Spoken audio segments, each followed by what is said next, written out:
Hello everyone. So today we are going to study CA cervix. Yesterday we studied Pap smear, human papilloma virus, vaccine, Pap smear, CIN, LEAP, biopsy, everything. So now the remaining part is CA cervix.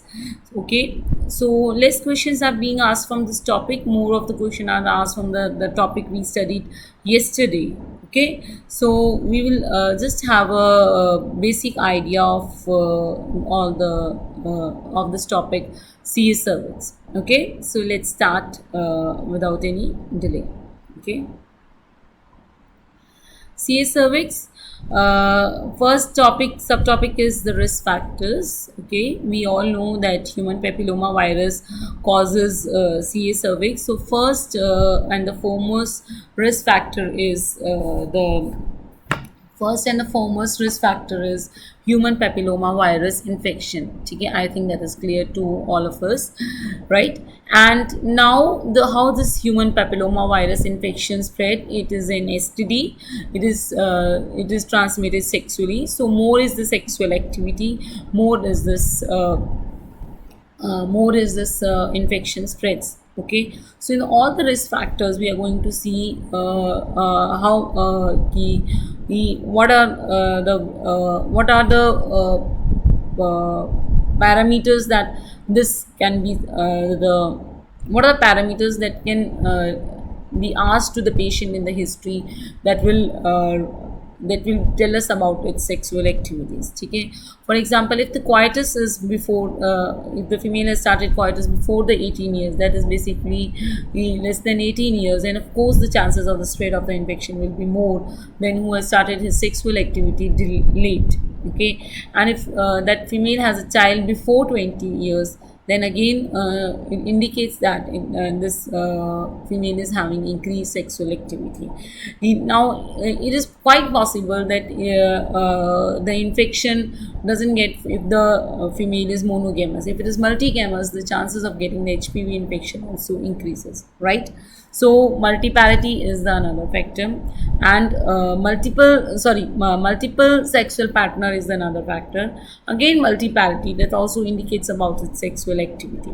Okay, now if the woman is having STD or HSV2 or human simplex virus infection, HIV2, that again indicates about its increased sexual activity, and of course all this infection will decrease the reproductive tract immunity. Immunocompromised patient will have increased chance of any diseases, as so is cancer cervix, and low socioeconomic status, because this infection, that is cancer cervix, is mainly related with the cancer cervix is mainly related with HPV infection, hygienic. So with the as the status is low, the hygienicity is also quite low, right?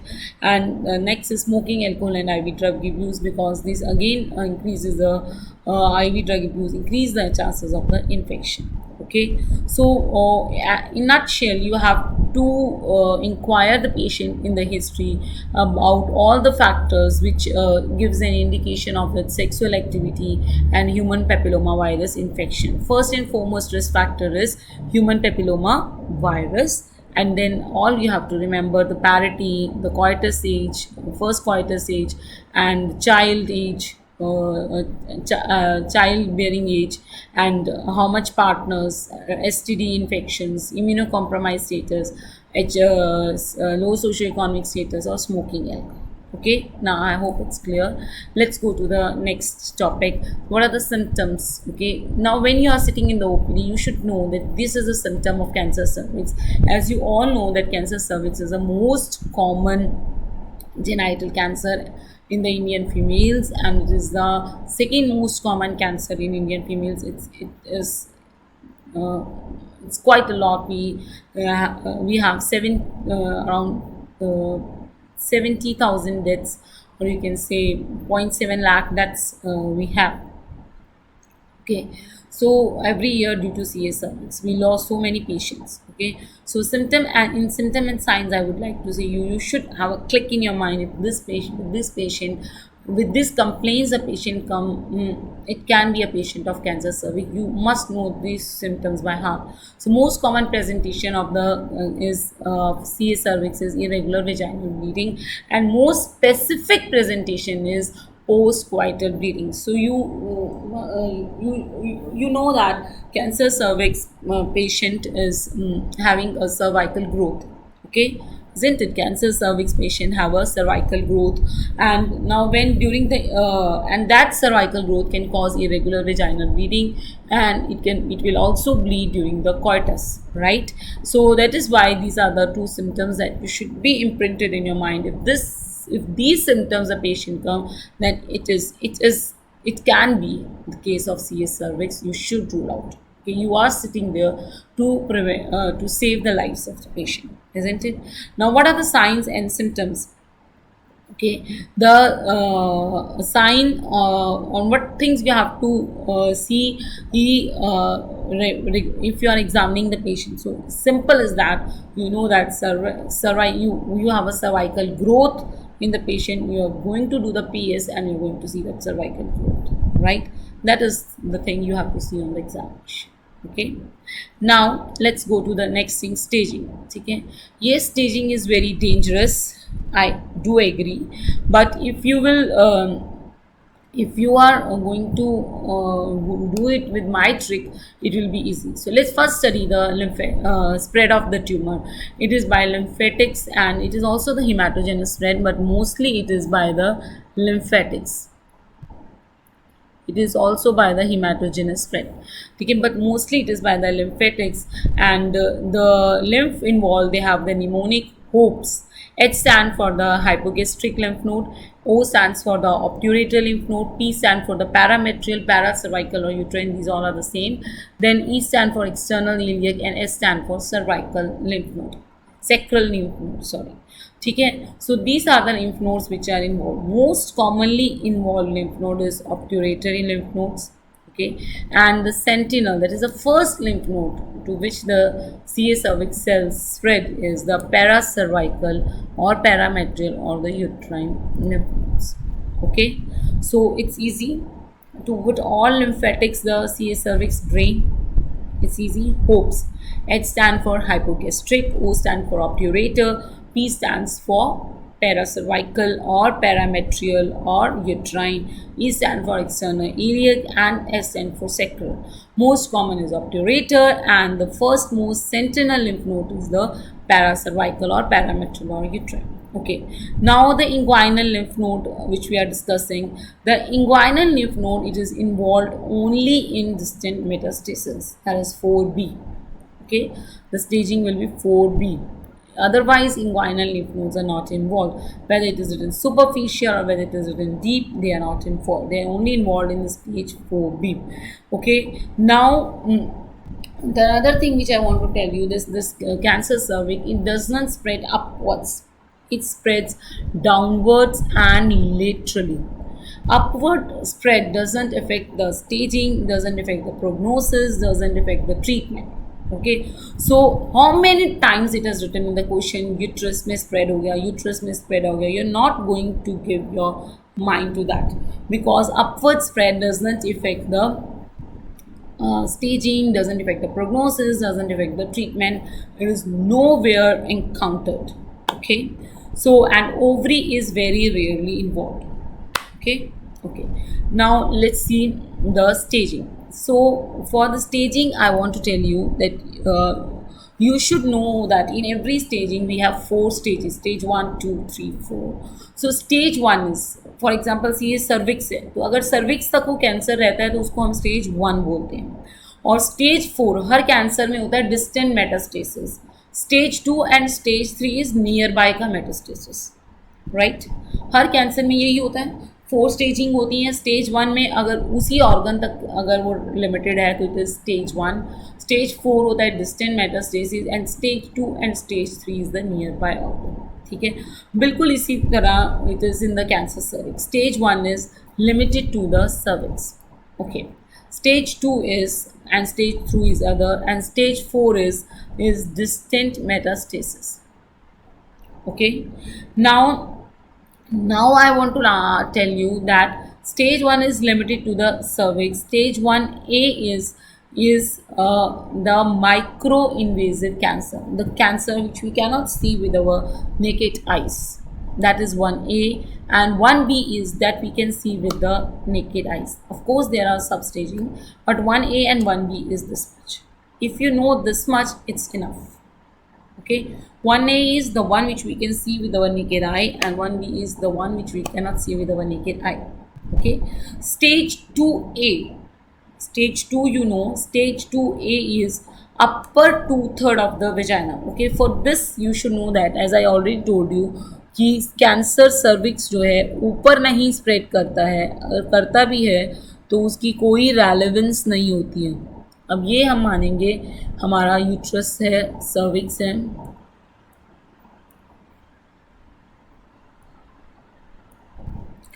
ये vagina है हमारा, और ये cervix है,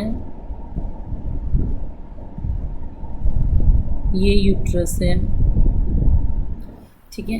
अब cancer cervix की staging करने के लिए हमें इसके आर पार एक चक्कर बनाना है. We have to draw a circle, and here it's very rough, but we have to draw it. Okay, let me just improve it.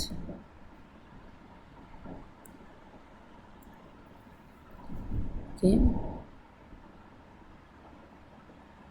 okay, and just a minute, I will change the color. So we have to imagine a circle here. This is the first circle, and a circle और periphery में इस तरह से. ठीक है. जो first circle के अंदर ऑर्गन्स आएंगे that is 2A, sorry 2, stage 2, और जो सेकेंड सर्कल में ऑर्गन्स आएंगे वो स्टेज 3 है.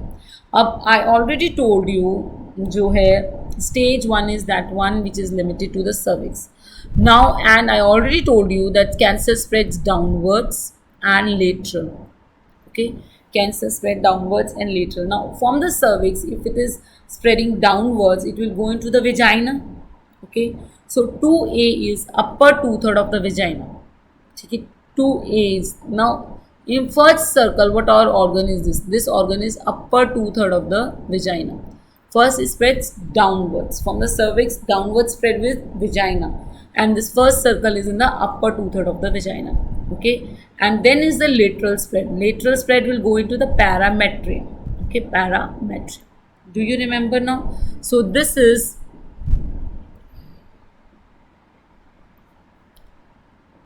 (2A) and this parametrium is 2B. Okay, now the outer circle में जो भी organ आते हैं that is stage 3. Right, I told you. So what is stage 3? Stage 3 is 3A is lower one-third of the vagina. You can see here that this is 3A. Downward spread. Upper two-third of vagina में तो हो गया. अब जाएगा ये lower one-third में. So now again it is a downward spread. Okay. So 3A will be the, yes, 3A will be the stage 3A will be the lower one-third of the vagina, and 3B is the pelvic lateral spread होगा pelvic wall तक जो गया. Okay, so stage 3B is the one which is going up to the pelvic wall. Easy. And 3C, it is has been recently added, and it is in the pelvic and para-aortic lymph node. Okay, do you got it? Okay, stage 4 is, of course, it is distant metastasis. 4A is the spread to the nearby organ from the cervix, that is bladder and rectum, and 4B is spread to the distant organs. Okay, and this 4B it includes the inguinal lymph nodes. So once again, for the learning of the staging of the cervix, I would like to tell you that stage 1 is always that the tumor is limited to that organ. If it is limited to cervix, it is stage 1. Okay, if it is limited, it is stage 1. Stage 2 and stage 3 we have to remember, and in the CS cervix stage 1A, further subdivision 1A and 1B is regarding the growth we can see with our eyes or not. If we cannot see with our eyes, then it is 1A, and if we can see with our eyes, it is 1B. Okay, now in the stage 2 we have to remember that we have drawn the circle, and simple concept that the CA cervix spread downwards and then it spreads laterally. Downwards from the cervix it will go into the vagina. In the first circle it will be upper two-third of the vagina, and laterally it will be parametrium. 2A is upper two-third of the vagina and 2B is the parametrium. Talking about stage 3. Stage 3 will be the outer circle. So furthermore downward spread will be the lower one-third of the vagina, and 3B will be the spread up to the pelvic wall. And 3C is the new thing that you will have to keep in your mind, is pelvic and para-aortic lymph node. Same is in the endometrial cancer. Okay. And next is you have to remember the treatment. Okay, treatment regarding the CA cervix treatment, I want to tell you, up till you have to remember this alphabet 2B. It is easy to remember. 2 is the second number and B is the second alphabet. Okay, 2B. Okay, so 2B is very easy to remember. 2 is the second number. If the staging is less than this 2B, if the staging is less than 2B, then we have two treatments, surgery or radiotherapy. We can give both of these treatment and treat our patient, surgery or radiotherapy. But surgery is always preferred than radiotherapy, because first of all surgery removes the tumor and recurrence rate is very less, and number second is that the radiations also affect the nearby organs, and that is why radiations also affect the nearby organs, and we can also prevent those side effects of the radiations to the nearby organs. Okay, so before 2B, less than 2B stage, that is up till 2A. 2A was involvement of the upper two-third of the vagina. Remember? Okay, up till then we can give two treatments, surgery or radiotherapy. But surgery is always preferred. I told you what type of surgery we are going to do. If the family is complete, we are going to do hysterectomy. If the family is not complete, then there are two surgery, conization and tracheolectomy. Okay, if the staging is 2B or more than 2B or beyond 2B, okay, 2B or beyond 2B. 2B was involvement of parametrium. Now you remember? Very good. So if the staging is 2B or beyond it, then only we have one treatment, radiation. Okay, then we have only one treatment, radiation. Now why we always write chemo radiation? Because the chemical, the drug which we give before the radiotherapy, it sensitizes the body for the chemical radiations. For the radiotherapies, it increases the radio sensitivity. Okay, we usually give cisplatin, that you don't have to remember. But why we give that drug? If we give only chemo, our tumor will not regress, patient will not get treated, the tumor will be there only, will spread a lot. But if we give chemo radiation, means chemo is given to increase the radio sensitivity of the patient to the radiations. Okay, so that is why we use chemo radiation, or sometimes we use radiotherapy. Chemo radiation is only the treatment if the staging is 2B or beyond. Okay, now there are two type of radiotherapy. We can give radiotherapy in two ways. One is intracavitary brachytherapy. Okay, and another is external beam radiotherapy. Now listen.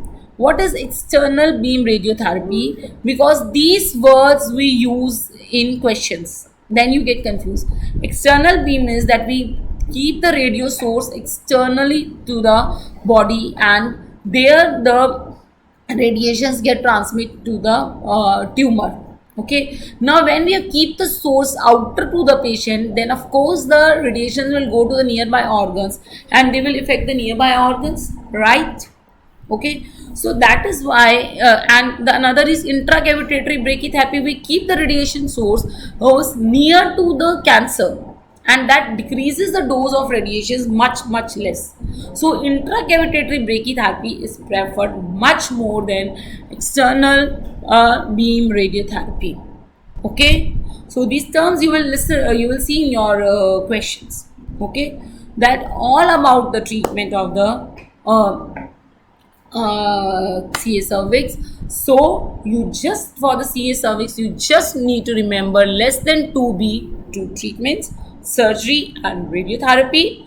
The chemoradiations, surgery was, if the family is completed, it is hysterectomy, and if the family is not completed, it is conization or tracheolectomy, depending on the spread of, or depending on the staging. Okay, if it is lesser staging, then conization; if it is higher staging, then tracheolectomy. And next is the next staging is, if the staging is 2B and beyond, then we are going to give chemoradiations. Okay, only then surgery is not a treatment. Okay, once again, very less questions are asked from cancer cervix itself. You just need to have the basic idea for your exam. Hope you see soon in the next video. Next video is amenorrhea topic. First we will discuss the Mullerian duct anomalies, and then we will progress slowly to amenorrhea. See you soon. Thank you. Have a nice day.